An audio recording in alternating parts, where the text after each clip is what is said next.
ప్రపంచంలో ఎక్కడున్నా మీ గోత్రనామాలతో వేదమందిర్ నిర్వహించే ఆన్లైన్ పూజలు హోమాల ద్వారా దైవ అనుగ్రహాన్ని పొందండి. ఐడ్రీమ్ చూస్తున్న ప్రేక్షకులందరికీ నమస్కారం. గోచార రీత్యా సెప్టెంబర్ మాసంలో ద్వాదశ రాశుల వారికి ఏ విధంగా ఉంటుందని తెలియచేయడానికి ఈరోజు స్టూడియోలో మనతో పాటు ఐకాన్ ఆస్ట్రాలజర్ గట్టుపల్లి సురేష్ బాబు గారు ఉన్నారు. నమస్కారం అండి. జై శ్రీమన్నారాయణ. మిథున రాశి వారికి సెప్టెంబర్ మాసంలో ఏ విధంగా ఉంటుందో తెలియచేయండి. ద్వాదశ రాశిలో ఒకటి మిథున రాశి వారికి అంటే ఇప్పుడు శని భగవానుడు అశుభ దృష్టి ఏదైతే ఉందో అది మిథున రాశి వారి పైన కూడా కొంతమేర ఉందని చెప్పొచ్చు. ఎందుకంటే శని వక్ర దృష్టిలో ఉన్నాడు. వక్ర దృష్టిలో డిసెంబర్ 11వ తారీఖు వరకు కూడా కొనసాగుతాడు 2020 సంవత్సరం. ఈ వక్ర దృష్టిలో ఉన్నటువంటి శని భగవానుడు మీనరాశిలో ఉన్నప్పటికీ కూడా మిథున రాశి వారికి కొంతమేర అశుభ దృష్టి కలిగించాలైతే కనిపిస్తున్నాడు. అలానే ఇటీవల మారినటువంటి గ్రహాలు అయితే బుధుడు మారాడు, శుక్రుడు మారాడు, రవి 14వ తారీఖు మారబోతున్నాడు. రవి మారిన తర్వాత వచ్చేసి కన్యారాశిలోకి వస్తాడు. ఆ 14వ తారీఖు లోపే కనుక బుధుడు కన్యారాశిలో ఉన్నాడు. దాంతోపాటు శుక్రుడు కూడా తులారాశిలో ఉన్నారు. ఈ యొక్క గ్రహస్థితిని మనం గమనించినట్టయితే కనుక మిథున రాశి వారికి ఇటీవల మారిన గ్రహాలు కావచ్చు, ఈ యొక్క మారినటువంటి 2వ స్థానంలో వచ్చినటువంటి ఆగస్టు 12వ తారీఖు ఏర్పడినటువంటి అతి సంపూర్ణమైనటువంటి గ్రహం సూర్యగ్రహణం కావచ్చు, ఈ యొక్క గ్రహణాల ఛాయ కావచ్చు, గ్రహణాల యొక్క స్థితిగతులు కావచ్చు, వీరి యొక్క గోచార ప్రకారంగా దశలు అంతర్దశలు గమనించుకున్నట్టయితే కనుక ఇప్పుడు కనుక వీరికి ఏదైనా రవి కానీ చంద్రుడు కానీ గురువు కానీ నడిచినట్టయితే కనుక వారందరికీ కూడా కొంతమేర అయితే కనుక ఉపశమనం లభ్యపడేసి విదేశీయానం కావచ్చు, సినీ రంగం కావచ్చు, రాజకీయ రంగం కావచ్చు, వ్యాపార వ్యక్తులు కావచ్చు కొంతమేర బాగానే ఉంటుందని చెప్పొచ్చు. కానీ కొంతమందికి ఉంటుంది శని కానీ గురువు కానీ కుజుడు కానీ దశలు నడిచే వారికి అయితే కనుక కొంతమేర వీరికి పిత్తు దోషాలు కూడా ఏర్పడేసి ఆరోగ్యం కూడా కొంచెం క్షీణించేసి గొడవలు అవ్వడం, కొట్లాట్లు అవ్వడం, భార్యాభర్తలు విడిపోవటం, పెళ్ళైన వారంటే భార్యాభర్తలు విడిపోవటం లాంటివి కూడా మనం గమనించుకోవాల్సి వస్తుందన్నమాట. కాబట్టి దీనికి ఏంటంటే కనుక ఇక శ్రావణ మాసం 10వ తారీఖు వరకు కూడా కొనసాగుతుంది. సెప్టెంబర్ 10 వరకు కూడా శ్రావణ మాసం కొనసాగుతూ ఉంటుంది. ఆ తర్వాత వచ్చి భాద్రపద మాసం వస్తుంది. ఈ 10వ తారీఖు లోపేది కనుక విదేశీయానం ఎవరైనా ప్రయత్నం చేయగలిగితే విదేశీయానం లేదా పోటీ పరీక్షలు ఏదైనా 10వ తారీఖు లోపు కనుక ఉంటే కనుక వాటిల్లో మంచి స్థాయి వచ్చేలాగా మార్కులు వచ్చి వారికి ఏదైనా సెంట్రల్ గవర్నమెంట్ జాబ్ వచ్చేలా కూడా కనిపిస్తూ ఉంది. ఇక మిథున రాశి వారికి అయితే కనుక ఏదైనా పంట భూములు పండించుకోవాలనేటువంటి ఆలోచన వస్తుంది. పంట భూములు కొనేదానికి కానీ పండించుకోవడానికి కానీ ఎక్స్పోర్ట్ ఇంపోర్ట్ రంగాల్లో కానీ మార్కెటింగ్ రంగాల్లో కానీ బ్యాంకింగ్ సెక్టర్ కానీ ఇవన్నీ కూడా కొంతమేర ఫైనాన్స్ సంబంధించి బాగానే ఉంటాయి. కానీ పార్ట్నర్షిప్ వ్యాపారాలు అయితే మాత్రం కొంతమేర వారికి కలిసి రాపోవచ్చు. కాబట్టి వారు ఏదైనా జాగ్రత్తగా ఉంటుండాలి. ఏదైనా లవ్ అఫైర్స్ ఉంటే వాటిని వదిలేసుకుంటూ ఉండాలి. ఎందుకంటే లవ్ పెద్దగా వీరికి సెట్ అయ్యేటువంటిది అయితే కనపడట్లేదు. ఇక లవ్ కోసం పోయామంటే మాత్రం అన్ని కోల్పోవటం, అన్ని దూరం చేసుకోవడం అలానే కనిపిస్తుంది మిథున రాశి వారికి అయితే కనుక. వారికి ఉన్నటువంటి సెన్సిటివ్ తత్వానికి అయితే కనుక ఎక్కడైనా డబ్బులు ఇచ్చి ఉంటే ఆ డబ్బులు కూడా వచ్చేటువంటి యోచన అయితే లేదు. కాబట్టి అవి వదిలేసుకుని ఉండటం మంచిది. ఇక వీరికి ఆరోగ్య సమస్యలు అయితే కనుక ఆస్తమా కానీ లంగ్స్కి సంబంధించిన సమస్యలు అయితే కనిపిస్తూ ఉన్నాయి. కొంచెం వాకింగ్ చేస్తూ ఉండాలి. ఆలివ్ ఆయిల్ ఏదైతే ఆలివ్ ఆయిల్ ఉంటుందో వంటలో కానీ వీళ్ళు తినేటప్పుడు కానీ ఆలివ్ ఆయిల్ ఎక్కువగా యూజ్ చేసుకుంటే కనుక ఆ ఒక ఇబ్బందులు రాకుండా ఉండేటువంటి యోచన అయితే ఉంటుంది. కాబట్టి అలాంటి ఆయిల్స్ యూజ్ చేసుకోవాలి. ఇక వీరికి ఎప్పుడో ఎక్కడో ఇచ్చినటువంటి డబ్బులు రావాలంటే మాత్రము ఆ భాద్రపద మాసంలో అడిగితే కనుక వచ్చేటువంటిది అయితే కనపడుతుంది. కాబట్టి అలాంటి ఆలోచన చేసుకుంటూ భాద్రపద మాసంలో అయితే అడగవచ్చు. అలాగే ఈ రాశి వారికి మరిన్ని అనుకూలమైన ఫలితాల కోసం ఎలాంటి పరిహారాలు చేసుకోవాలి గురువు? ఎలానే భాద్రపద మాసంలో వినాయక చవితి వస్తుంది. ఈ వినాయక చవితి పర్వదినాలు అయితే కనుక విడిగా ఎప్పుడైనా ఎక్కడైనా పరిహారాలు చేసుకుంటూ ఉంటుంటారు, అక్కడో ఇక్కడ చేస్తూ ఉంటారు. కానీ ఎలానో భాద్రపద మాసం వినాయక చవితి వస్తుంది కాబట్టి ఈ వినాయక చవితి పర్వదినాలు కనుక 9 రోజులు నవరాత్రులు చేస్తూ ఉంటారు.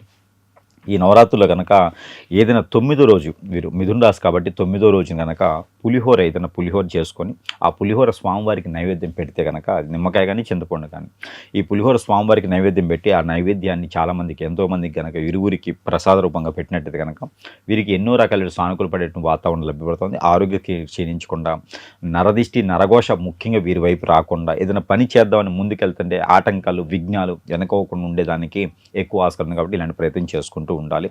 ప్రతినిత్యం కూడా ఒక నిమ్మకాయ తీసుకుని వీరే తల చుట్టూతో దిష్టి తీసుకొని రోడ్డుకి విరువైపులో వేసుకుంటూ ఉండాలి. రోడ్డు మధ్యలో వేయకూడదు. ఇలా చేసినట్టయితే కనుక నరదిష్టి పోతుంది, పితృ దోషాలు కొంతమేర తగ్గుతాయి. వీరికి మీద ఆర్థిక సమస్యలు కూడా కొంచెం మేర తగ్గుతుంటాయి. కాబట్టి ఈ సెప్టెంబర్ మాసంలో వినాయక చవితి రావడం గొప్ప విశేషం. కాబట్టి ఒకవేళ వీరు ఏదైనా ఇండిపెండెంట్గా వినాయక చవితి చేసుకోవాలి అనుకుంటే కనుక వీరు వచ్చేసి మహారాజ్ గణపతి ఉంటుంది. మహారాజ్ గణపతి అంటే తలపాగాతో ఉంటాడు గణపతి. అలాంటి గణపతిని తెచ్చుకొని పూజించుకుంటే కూడా వీరికి మంచి నైపుణ్యము పదవులు అన్నీ కూడా వచ్చేటువంటి యోచన ఉంటుంది. కాబట్టి ఇలాంటి చిన్న చిన్న ప్రయత్నాలు చేసుకోవచ్చు. ఇక వీరిపైన ఏదైనా సరే చెడు దృష్టి కానీ, మందు పెట్టడం కానీ, హిప్నటిజం, బ్లాక్ మ్యాజిక్ కానీ అలాంటి సిమ్టమ్స్ కానీ ఉంటే కనుక ఖచ్చితంగా జాతక ప్రకారంగా, దశల ప్రకారంగా, నక్షత్ర ప్రకారంగా, గోచార ప్రకారంగా అయితే కాదు.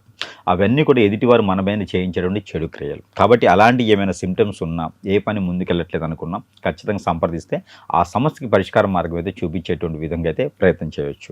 గురుగారు, సెప్టెంబర్ మాసంలో ఈ కర్కాటక రాశి వారికి అనుకూలమైన ఫలితాలు ఉంటాయా, ఏ విధంగా ఉంటుందని తెలియచేయండి. వీరికి ఉన్నటువంటి మొండి వైఖరి కావచ్చు, మొండి తత్వం కావచ్చు, వారు అనుకున్న సాధించడానికి ఎక్కడ దాకా వెళ్ళేటువంటి తత్వం కావచ్చు, ఇవన్నీ కూడా బాగానే ఉంటాయి. కానీ ఇటీవల మొన్న 12వ తారీఖు ఆగస్టు 12వ తారీఖున అతి పెద్ద సంపూర్ణమైనటువంటి సూర్యగ్రహణం ఒకటి ఆశ్లేష నక్షత్రం 3వ పాదం కర్కాటక రాశిలోనే సంభవించింది. దాని యొక్క సమస్య అనేది 3 మాసాలు ఉంటుంది. ఈ 3 మాసాల లోపు వీరైతే ఆ గ్రహణానికి సంబంధించినటువంటి దానాలు అయితే మాత్రం ఖచ్చితంగా చేసుకొని ఉండాల్సిందే కర్కాటక రాశి వారు. లేకపోతే కనుక ఆ గ్రహణానికి సంబంధించినటువంటి విధి విధానాలకి అయితే కనుక వీరు కొంచెం ఇబ్బంది అయితే పడతారు. ఆశ్లేష నక్షత్రం కాబట్టి ఏదైనా పెళ్ళిళ్ళు అవ్వకుండా ఉండేటువంటి అవకాశం ఉంటుంది ఈ గ్రహణ ఛాయ వలన. లేదా బాడీలో బ్లడ్కి సంబంధించి కానీ, స్కిన్కి సంబంధించి కానీ విషయాలు ఏదైనా రావచ్చు. ఎందుకంటే కర్కాటక రాశిలో ఆశ్లేష నక్షత్రం, ఆశ్లేష నక్షత్రం అంటే చాలా గొప్ప నక్షత్రం అనమాట. అది ఆ నక్షత్రానికి ఇన్ఫ్యాక్ట్ ఏంటంటే కాలసర్ప దోషం, నాగదోషం, కుజ దోషాలు వస్తాయి. కాబట్టి ఆ దోషాలు ఉన్నప్పుడు పెళ్ళిళ్ళు అవ్వవు, లేట్ అవుతుంది. పెళ్ళిళ్ళు అయినా వాళ్ళకి భార్యాభర్తల మధ్య గొడవలు అవుతాయి, కొట్లాట్లు అవుతాయి, విడిపోయేదానికి ఉంటుంది, పిల్లలు పుట్టేదానికి అవకాశం ఉండదు. కాబట్టి ఈ దోషాల పరిహారం ఏంటంటే కనుక గోధుమలు, జొన్నలు, రాగులు, సజ్జలు, ఉలవలు, వీటితో పాటు బియ్యము, ఇవన్నీ కూడా కలగలిపేసి ఒక 2.5 కిలోలు పెట్టుకొని ఎక్కడైనా బ్రాహ్మణోత్తముడికి దానం ఇచ్చేయాలి. లేదా అచ్చుకులు వారు, అయ్యవారు, సోమవారు అక్కడ ఉంటే ఇచ్చేయాలి. నవగ్రహాల మీద పోసేయాలి. లేదంటే ఒక క్లాత్ పరుచుకొని వీరికి వీరే అభిషేకం చేసుకోవాలి. భుజాలపైన అభిషేకం చేసుకునేటప్పుడు నల్ల నువ్వులు, నల్ల మినుములు కూడా పెట్టుకోవాలి. ఇవన్నీ కూడా 3 కిలోలు అవుతాయి. అవన్నీ కూడా భుజాలపైన అభిషేకం చేసుకొని అవన్నీ కూడా ముడుపులా కట్టుకొని ఎక్కడైనా పారేటువంటి నీటిలో వేసేయాలి. అప్పుడు ఈ గ్రహానికి సంబంధించినటువంటి పరిహారం అయితే అయిపోయినట్టు. లేకపోతే కనుక వాటిని వెంటాడుతూనే ఉంటుంది 3 మాసాలు కూడా. ఆర్థికమైన ఇబ్బందులు వస్తూ ఉంటాయి, ఎన్నో రకాల సమస్యలు కొట్టుమిట్లాడుతూ ఉంటాయి. కాబట్టి ఈ పరిహారం ఖచ్చితంగా వీరు తిథి, వార, నక్షత్రం ఏమీ లేకుండా పర్లేదు, ఏ సమయాన్ని చేసుకోవచ్చు. ఇది చేసుకుంటే సరిపోతుంది. అలానే కనుక ఈ సెప్టెంబర్ మాసం అయితే కనుక వీరికి కర్కాటక రాశి వారికి అయితే కొంచెం చుక్కెదిరని చెప్పొచ్చు. అన్ని రకాలు కూడా డబ్బులు ఇచ్చి ఉన్నాయి కావచ్చు, జాబ్ పరంగా కావచ్చు, కాళ్ళకి చెప్పులు అరిగిపోయేలాగా తిరుగుతూనే ఉండాలి. లేదంటే నాకు గురువుగారు బండి ఉంది, దానిలో పెట్రోల్ కూడా పోసుకుంటా అంటే టైర్ అరిగిపోద్ది, చెప్పులు కాబట్టి టైర్ అరిగిపోద్ది, ఏదోటే అరిగిపోయేది అయితే ఖచ్చితంగా ఉంటుంది. అలానే దీని దగ్గర మూలిగైతే తాటిగా వీరికి ఏదైనా ఎఫ్ఐఆర్స్ కానీ, అక్రమ సంబంధాలు కానీ ఇంకేదైనా ఉన్నాయనుకోండి, ఖచ్చితంగా వాటి నుంచి కూడా వీళ్ళకి ఖచ్చితంగా రోడ్డు మీద పడిపోతారు. చెడు వ్యసనాలు ఉన్నాయి అనుకోండి, ఇంకా ఎలా ఉండిద్దంటే ఒక కాలికి ఏదైనా ఎదురుగా తగిలింది అనుకోండి, దానికి అన్నీ తగులుతుంటాయి మళ్ళీను. అలానే వీరికి ఏంటంటే ఒక పక్కన గ్రహణ దోషం, ఓ పక్కన గ్రహాల యొక్క స్థితిగతులు, మరో పక్కన వీరి గోచారం, ఇవన్నీ కూడా చూసుకున్నట్టయితే కనుక దశలు, అంతర్దశలు ఇవన్నీ కలిసి వచ్చాయనుకోండి, ఇంక వీరి పరిస్థితి ఏంది? కాబట్టి నెమ్మదిగా ఉండాలి, చేసే పని నెమ్మదిగా చేసుకోవాలి. ఎవరితో మాట్లాడేటప్పుడు ఆచిచూచి మాట్లాడుతూ ఉండాలి. వీరికి సమీపంలో ఎక్కడైనా సరే సుబ్రహ్మణ్య స్వామి ఉంటే ఇమ్మీడియట్లీగా ఉన్న పళంగా ఈ వీడియో చూడగానే వెళ్ళి అభిషేకం చేసుకోవాలి. ఈ వారం ఉంది, తిథి ఉంది, నక్షత్రం ఉంది, ఈరోజే చేయాలని ఏం లేదు. ముందు ఉన్న పళంగా వెళ్ళి అభిషేకం చేసుకోవాలి. ఆ సుబ్రహ్మణ్య స్వామి వీరిని ఈ మాసంలో అయితే కాపాడగలిపోతున్నాడు. మరొకటి ఏంటంటే కనుక ఈ సెప్టెంబర్ మాసం మొత్తం కూడా విదేశీ ప్రయత్నం చేస్తే నష్టపోతారు. కాబట్టి ఈ సెప్టెంబర్ మాసంలో విదేశీ ప్రయత్నం కూడా వీరు చేయకుండా ఉంటే చాలా మంచిది. అలాగే గురుగారు, మరిన్ని అనుకూలమైన ఫలితాల కోసం ఎటువంటి పరిహారాలు చేసుకోవాలి? ఎలాంటి అదృష్టమో దురదృష్టమో తెలియదు కానీ మొత్తానికైతే అదృష్టమని చెప్పుకునేలాగా కర్కాటక రాశి వారికి ఉన్నటువంటి మొండి వైఖరి కావచ్చు, మూర్ఖత్వం కావచ్చు, వీరు చేసే పని ఎదుటి వాళ్ళకి నచ్చపోవడం కావచ్చు, ఇలాంటి ఏమైనా ఉండి వారిపైన ఏదైనా చెడు దృష్టితో చూసేటువంటి యోచన కూడా కనపడుతోంది. కాబట్టి కొంచెం జాగ్రత్తగా ఉండాలి. ఎవరిని నమ్మకూడదు, మన పర్సనల్ విషయాలు ఎవరికి షేర్ చేసుకోకూడదు. అలానే వీరికి ఏంటంటే కనుక కలిసి వచ్చే కలర్ అయితే కనుక గచ్చకాయ colour, sky blue colour, white colour కర్కాటక రాశి వారికి బాగుంటుంది. వీరికి 4, 8 2 నెంబర్లు కూడా అద్భుతంగా ఉంటాయి. 9 కూడా బాగానే ఉంటుంది. అలానే వీరికి తూర్పు దిశ ప్రయాణం, దక్షిణ దిశ ప్రయాణం కూడా చాలా అద్భుతంగా ఉంటాయి. అలానే వీరికి పరిహారాలు అయితే ఎట్లానో భాద్రపద మాసం వస్తుంది. ఈ భాద్రపద మాసంలో వినాయక చవితి వస్తుంది. ఈ వినాయక చవితి పర్వదినాలు 9 రోజులు నవరాత్రులు చేస్తూ ఉంటారు. కాబట్టి ఈ నవరాత్రుల్లో వచ్చేసి వీళ్ళు 8వ రోజున, లేదు అంటే కనుక 6వ రోజున, 8 కానీ 6 కానీ ఈ 2 రోజుల్లో కనుక మనకి ఈ శనగలు అంటే బ్రౌన్ శనగలు, ఈ బ్రౌన్ శనగలు తెచ్చి గుడాలుగా వండేసి అక్కడ స్వామివారికి నైవేద్యం పెట్టవచ్చు. అలానే పానకము, వడపప్పు, ఈ పానకము చాయ్ పప్పు తీసుకొచ్చి నానపెట్టి వడపప్పుగా చేసుకొని దానిలో కొబ్బరి ముక్కలు, బెల్లం వేసినటువంటి నైవేద్యాన్ని స్వామివారికి పెట్టడం ద్వారా వీరికి అష్టైశ్వర్య ప్రాప్తి కలిగేలా కనపడుతుంది. కాబట్టి ఇలాంటిది ఏమి నుండి చేసుకోవాలి. అలానే పెళ్ళిళ్ళు కాకుండా కాలసర్పదోషం, నాగదోషం, కుజదోషాలు ఉండి, పితృదోషాలు ఉండి ఎన్నో పెట్టి పీడిస్తూ ఉండి అంతే కనుక ఆ దోషాలు ఎలా కనిపెట్టాలి అంటే స్కిన్ ఎలర్జీ రావటం, స్కిన్ పైన దద్దుర్లు మచ్చలు రావటము, స్కిన్కి ఇక మనకి పొట్లా లేచిపోవటము, ఇలాంటివి ఉంటే కనుక వారికి కాలసర్పదోషం ఉంది అని అర్థం.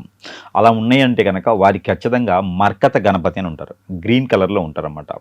మనకి ఎమరాల్డ్ అంటారు, ఎమరాల్డ్ కలర్లో ఉంటారు, మర్కత గణపతి అంటారు. అలాంటి గణపతిని తెచ్చుకొని రాయి రూపమైన మనకి ఫారెస్ట్ రూపమైనా సరే అలాంటి గణపతిని తెచ్చుకొని పూజించుకోవడం ద్వారా వీరికి ఆరోగ్య ప్రకారంగా బుధ భగవాన్ యొక్క శుభదృష్టి అన్నీ కూడా మలుచుకొని ఉంటాయి. అష్టైశ్వర ప్రాప్తి కలిగేందుకు ఇప్పుడున్న గ్రహస్థితి ప్రకారంగా ఇలాంటి గణపతిని తెచ్చుకొని పూజించుకుంటే వీరికి మంచి జరిగేదానికి ఎక్కువ అవకాశాలు కనపడుతున్నాయి. ధన్యవాదాలు గురుగారు.